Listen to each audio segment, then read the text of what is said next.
살아계신 하나님, 오늘 예배할 때 주님의 은혜와 은총으로 함께하는 귀한 시간이 되게 도와주시옵시고 주님 영광 받으시고 저희들 또한 예배를 통해 주님의 말씀을 받고 기도하며 주님을 노래하는 귀한 시간이 되게 인도하여 주시옵소서. 예수님의 이름으로 기도합니다. 아멘. 오늘 말씀은 창세기 41장 14절부터 16절까지입니다. 제가 봉독하겠습니다. 이에 바로가 사람을 보내어 요셉을 부르매 그들이 급히 그를 옥에서 내놓은지라. 요셉이 곧 수염을 깎고 그의 옷을 갈아입고 바로에게 들어가니 바로가 요셉에게 이르되 내가 한 꿈을 꾸었으나 그것을 해석하는 자가 없더니 들은즉 너는 꿈을 들으면 능히 푼다 하더라. 요셉이 바로에게 대답하여 이르되 내가 아니라 하나님께서 바로에게 편안한 대답을 하시리이다. 아멘. 기도하겠습니다. 살아계신 하나님, 오늘 주님의 말씀으로 저희들이 하나님의 뜻을 조금이라도 더 알고 깨닫는 시간이 되게 하시며 주님의 뜻대로 말씀대로 살아가는 주님의 자녀가 되게 인도하여 주시옵소서. 예수님의 이름으로 기도합니다. 아멘. 창세기에는 여러 인물이 나오는데 이제 아담, 하와, 아브라함, 이삭, 야곱, 요셉 이 대표적인 인물입니다. 창세기는 총 50장으로 구성된 책입니다. 그런데 이 여러 인물 중에 요셉이라는 사람이 가장 많은 분량을 창세기에서 할당받고 있습니다. 약 14장이라는 분량을 받았습니다. 그 다음으로 많은 분량을 해당받은 사람이 이제 아브라함입니다. 그만큼 이 성경에서 요셉이라는 사람이 굉장히 중요하다는 뜻입니다. 이 오늘 본문은 요셉이 감옥살이를 하다가 이집트 왕의 부름을 받고 이집트 왕을 대면하는 장면입니다. 이후로 요셉은 총리가 되어 이제 잘 먹고 잘 살게 됩니다. 이 요셉은 아브라함, 이삭, 야곱의 아들로서 믿음의 조상 아브라함의 증손주가 되죠. 자, 이 아브라함은 성경에 등장하면서 하나님과 관계가 있습니다. 성경에 등장하자마자 하나님께서 아브라함에게 명령을 하세요. 이렇게 해라. 그리고 아브라함이 그 말씀에 순종을 하죠. 그래서 믿음과 순종의 아버지 아브라함이라는 말을 합니다. 근데 아브라함은 이 성경책에 등장하면서 하나님과 관계를 맺고 시작하면 이런 중요한 시작을 합니다. 그에 반해 요셉은 오늘 본문 말씀 읽기 전까지는 하나님과 특별한 관계가 성경에 나오지 않아요. 이전에 요셉이 하나님을 찾았다거나 하나님께서 요셉에게 특별한 명령을 하셨거나 이런 것들이 없습니다. 이 야곱의 아들은 12명이 있죠. 그 중에 11번째가 요셉입니다. 이 11번째 막내급 아들로 태어나서 아버지 야곱의 총애를 받고 편애를 받고 살았습니다. 거기에 요셉은 어릴 적에 자기 형들의 흠을 이제 아버지에게 일러바치기도 합니다. 그리고 형들에게 가서 자기 꿈 얘기를 하면서 잘난 척도 하죠. 그러고 나서 형들에게 죽임을 당할 뻔하고 노예로 팔려가고 이집트에서 하인 생활을 하고 이제 누명을 쓰고 감옥에 가서 자기가 도움을 준 사람에게 또 버림을 받는 그런 삶을 살게 됩니다. 17살에 아버지에게 편애를 받았다. 형들에게 잘난 척 좀 했다. 라는 이유로 너무 심한 고생을 어려서 하게 됩니다. 이 사람이 고생을 너무 많이 하게 되면 어떤 문제가 생길까요? 자, 몸이 상하겠죠. 근데 몸이 상하는 것도 있지만 가장 큰 것은 마음이 상하게 됩니다. 마음이 상하면 사람은 비뚤어집니다.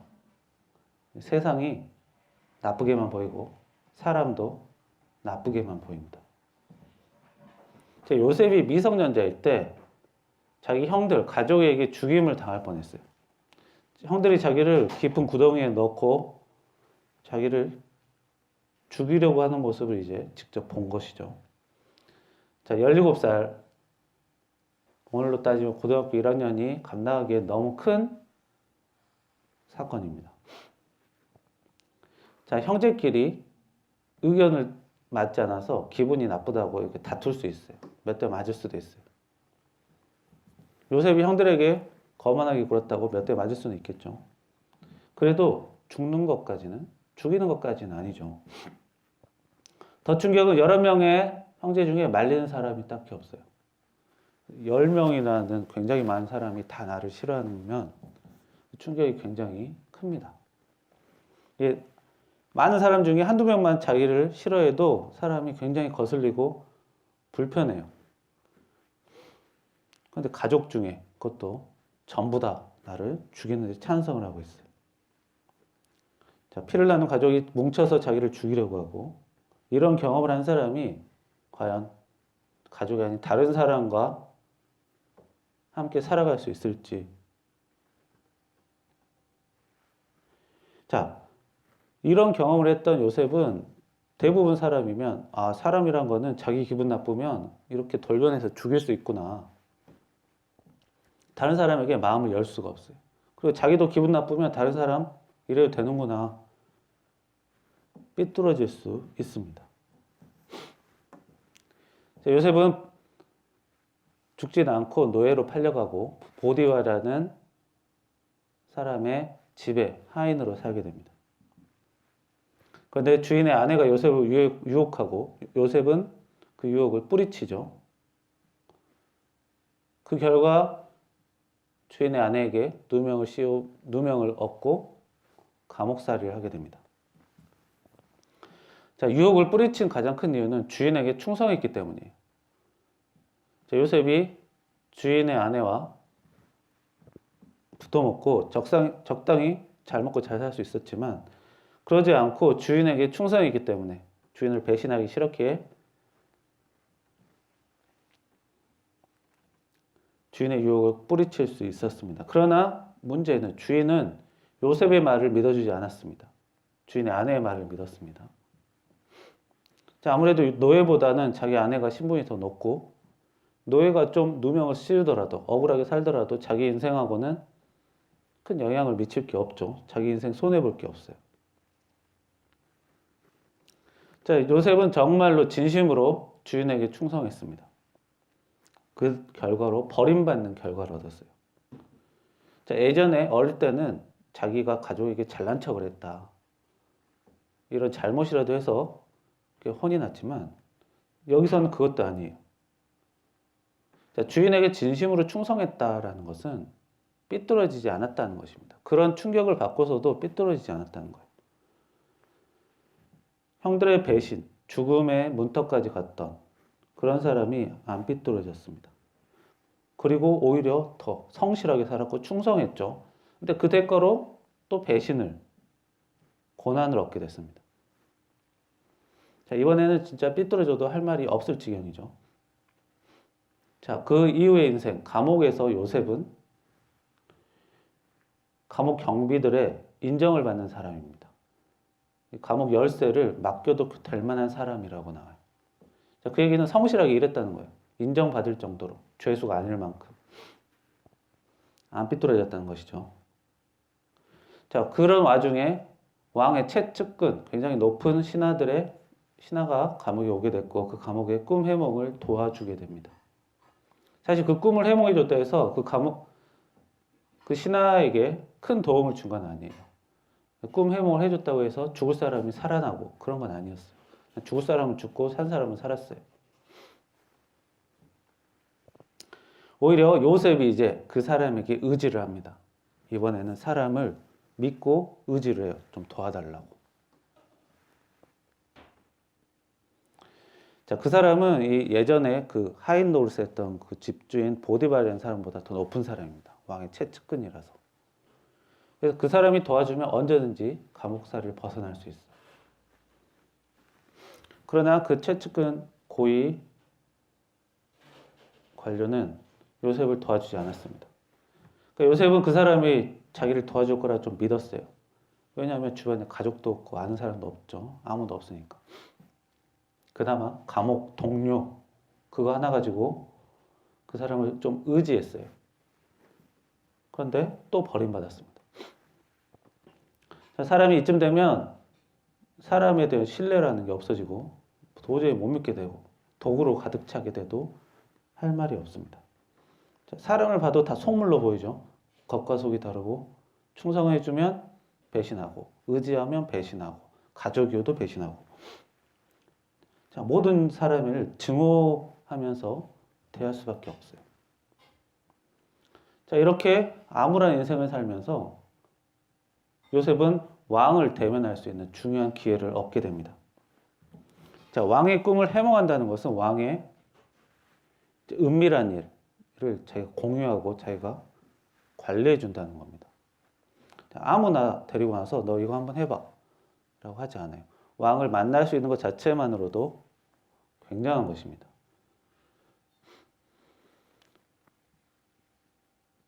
뭐 대기업 회장을 한번 만나려면 그냥 만날 수가 있는 게 아닙니다. 절차가 있어요. 10단계, 20단계를 거쳐가야 돼요. 그러나 대기업 회장과 개인적으로 친분이 있으면 그냥 바로 만날 수 있어요. 사업적인 일도 바로 할 수 있어요. 그만큼 왕과 만날 수 있다는 것은 굉장한 기회입니다. 굉장한 자기 인생의 중요한 기회이죠. 자, 요셉은 이제 이 왕에게 인정만 받으면 이제 고난이 끝나고 더 이상 사람에게 배신당하면서 살 필요가 없어요. 오히려 그동안 당했던 것 복수해 줄 수도 있고 이제는 좀 떵떵거리고 잘 살 수도 있습니다. 그 상황이 바로 오늘 말씀의 상황입니다. 고생만 하다가 드디어 기회다운 기회를 얻게 됐죠. 글을 읽는 사람에게는 그냥 평범한 왕의 아련이지만 이 요셉이라는 사람에게는 좀 지긋지긋한 이 인생 좀 잘 살지는 못하더라도 억울하게는 안 살 수 있는 좋은 기회가 된 것입니다. 요셉이라는 사람의 인생에 잘못한 거는 젊었을 때, 어렸을 때 좀 잘난 척한 거예요. 그 이후로는 특별히 잘못한 게 없는 사람이에요. 이제 왕과 대화가 제대로 안 되면 다시 감옥에 가야겠죠. 아는 사람 한 명도 없고 도와줄 가족도 없고 감옥에서 썩다가 죽어야겠죠. 정말로 중요한 순간입니다. 꿈을 맞추지 못하더라도 왕의 비위라도 맞춰서 감옥 생활만이라도 벗어나야 되는 거예요. 그런 중요한 상황에서 요셉이라는 사람이 드디어 처음으로 하나님 얘기를 합니다. 그동안 하나님 얘기 한 번도 성경에 나오지 않아요. 요셉의 인생에서. 하나님께서 바로에게 편안한 대답을 하시리이다 라고 요셉이 직접 하나님에 대한 언급을 합니다.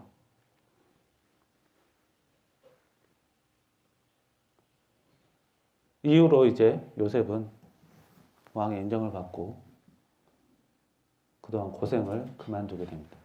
그러나 가장 중요한 것은 요셉이 하나님께 하나님 얘기를 했다는 거예요. 요셉의 이후의 인생을 보면 보디발이라는 사람과 그 아내에 대해 복수를 했다. 가족들에게 복수했다. 자기가 의지했던 그 고위 관료가에게 복수했다. 그런 말이 나오잖아요. 그 얘기는 요셉이 그렇게 심한 배신을 당하고 살았음에도 비뚤어지지 않았다는 것입니다. 그리고 하나님 얘기를 했다는 거예요. 그 말은 사람이 엄청난 고난을 당하고 비뚤어질 만한 상황에 있어도 하나님을 붙잡았기 때문에 비뚤어지지 않을 수 있었다는 것입니다. 단순히 내가 올바르게 살아야겠다라는 마음을 먹어서 해결할 만한 수준이 아니에요. 너무나 사람으로서 겪어야 할 큰 고난을 당했기 때문에 이건 자기 의지로 벗어날 수 있는 게 아닙니다. 이런 고생을 받았던 사람이 큰 권한을 얻었으면 자기 한을 풀어야겠죠. 그게 사실이죠. 그러나 그렇지 않았어요. 오히려 가족을 자기 품으로 안죠. 사람의 의지로만 할 수 있는 일이 아닙니다. 이것은 오늘 말씀 하나님을 언급했다는 그 요셉의 이 말을 통해 알 수 있어요. 요셉이 하나님을 붙잡고 삐뚤어지지 않았구나. 삐뚤어지지 않아야지 주님의 은혜를 제대로 받을 수가 있습니다. 이후에 요셉이 계속 자기 입신양명만 한 게 아니라 계속 사람을 도와요. 자기 동포를 돕고 자기 동족만 도운 게 아니라 많은 사람들을 가뭄에서 먹고 살 수 있게 돕습니다. 자, 요즘에도 이런 요셉처럼 고생한 사람은 많이 있어요. 사람의 인생에서 누구나 다 고생하는 것들이 다 있을 것입니다. 그러나 중요한 것은 그런 어려움을 당하고 나서 얼마나 자신이 삐뚤어지지 않았냐, 마음이 상하지 않았냐입니다. 이 세상을 살다 보면 좋은 일도 있고 나쁜 일도 있습니다. 그러나 나쁜 일을 겪고 나서 자기 마음을 상하지 않을 수가 없어요. 최근에 생활은 점점 더 편해지고 기술은 발전하고 있지만 그럴수록 사람은 더욱더 나약해지고 있습니다. 비뚤어지고 있어요. 시대의 많은 뉴스나 상황들을 보면 어른들이라는 사람들이 항상 TV에 나와서 서로 싸우죠. 최근에 대통령 선거를 한다고 하는 것도 보면 자기가 어떤 일을 도움이 되는 일을 해야겠다라는 얘기를 하기보다는 서로 상대방을 헐뜯기에 바쁩니다. 양쪽 다. 어른으로서 나이를 많이 먹은 사람으로서 이 세상에 젊은 사람들과 어린아이들에게 희망을 주지 못할 망정 자꾸 싸우는 모습, 안 좋은 모습 자꾸 보여줘요. 그것들을 보고 젊은 사람들은 자꾸 삐뚤어지게 됩니다. 시대 상황이 그리고 주변 상황이 사람의 인생이 자기를 삐뚤게 만듭니다. 자, 이런 상황에서 시대는 편해지고 자기 마음은 계속 약해지고 있는 것입니다. 이럴 때 하나님을 붙잡지 않으면 사람은 벗어나게 되어 있습니다. 요셉이 자기가 얻은 권력을 가지고 복수하고 자기 부와 영예만을 쫓았다면 굳이 성경에 이렇게 많은 페이지를 차지할 수가 없는 것입니다. 자, 강하다라는 것은 힘이 있고 돈이 많고 높은 자리에 있다는 게 아니라 이렇게 어려움이 있더라도 삐뚤어지지 않는 게 진짜 강함입니다.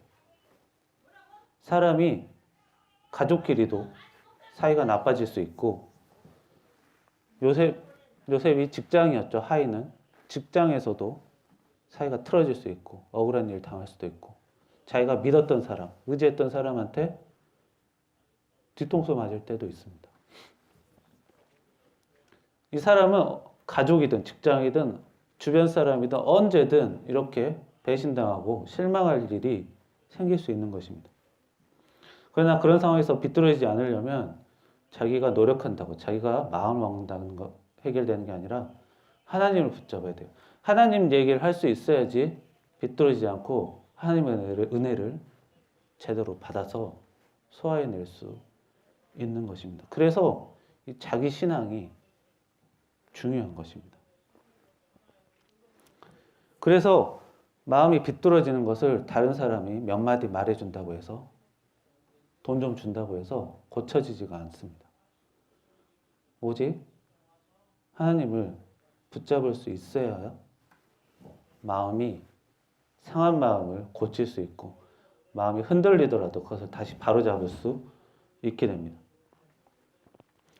이 고난에 사람이 몸과 마음이 상하는 것은 누구나 다 마찬가지입니다. 그러나 하나님을 붙잡아야만 사랑할 수 있습니다.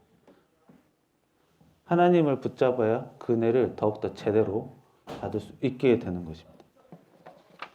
여러분들도 이런 요셉처럼 자기 신앙을 통해 비뚤어지지 않고 하나님께 은혜를 제대로 받아 더욱더 사람을 사랑할 수 있는 사람이 되기를 바랍니다. 기도하겠습니다.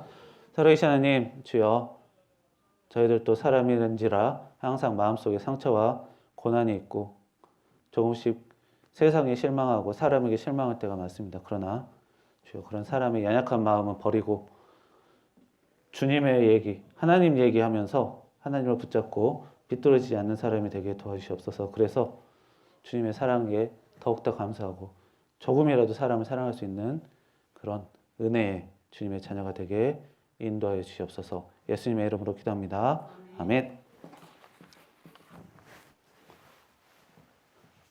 288장